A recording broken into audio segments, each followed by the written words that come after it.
Big pass Tamil season 9 டே 84ல பார்த்தீங்கன்னா, எதுவுமே பேசுறதுக்கு கன்டென்ட் இல்லாத விஜய் சேதுபதி, அதாவது இந்த 12 வாரமா வந்து ஒண்ணுமே பண்ணாத இவங்க, டிக்கெட் டூ ஃபினாலே ஜெயிச்சு ஃபைனல்ஸ் போறதுல எனக்கு விருப்பம் இல்ல.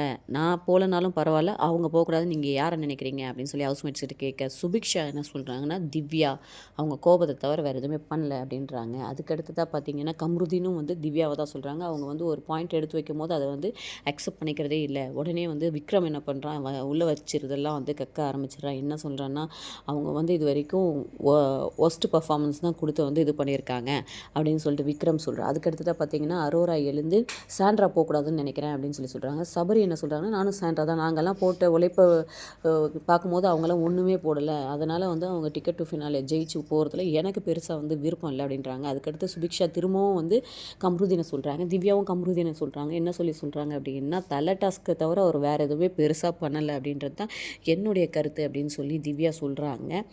பேசுகிறதுக்கு எதுவுமே இல்லைன்னா இப்படி உட்கார வச்சு பேசுகிறது தான் ஒரு கண்டென்ட்டாக வந்து விஜய் டிவி வந்து வச்சுருக்காங்க பிக் பாஸ் செட்டில். அதுக்கு அடுத்ததாக பார்த்தீங்க அப்படின்னா, அடுத்த ப்ரோமோவை கட் பண்ணி இதே தான் போட்டிருக்காங்க. அதாவது டிக்கெட் டு ஃபினாலே பாருக்கு கிடைக்கூடாது அப்படின்னு நினைக்கிறேன் அப்படின்னு கம்ருதீன் வந்து சொல்கிறாரு. சுபிக்ஷாவும் அதே தான் சொல்கிறாங்க. இந்த வீட்டில் வந்து பிரச்சனை வர்றதுக்கு காரணமே அவங்க தான், அவங்களுக்கு கிடைக்கூடாது அப்படின்றாங்க. அடுத்து திவ்யா என்ன சொல்கிறாங்க, இந்த வீட்டில் ஒரு பிரச்சனையை உருவாக்கி அது மூலிமா அடுத்த லெவல் போகலான்னு பார்வதி நினைக்கிறாங்க அப்படின்றாங்க. உடனே கனி என்ன சொல்கிறாங்க அப்படின்னா, ஒரு பிரச்சனை பண்ணால் தான் நம்ம அடுத்த லெவலுக்கு போக முடியுன்ற ஒரு பிளானையே வந்து டார்கெட்டாக பண்ணிகிட்ருக்காங்க பாரு அப்படின்ற மாதிரி வந்து சொல்கிறாங்க. ஸோ திவ்யாக்கு அகெயின்ஸ்டாக இருக்காங்கன்னு பார்த்தா செகண்ட் ஹாஃபில் பாருக்கு அகெயின்ஸ்டாக தான் எல்லாமே போய் முடியுது.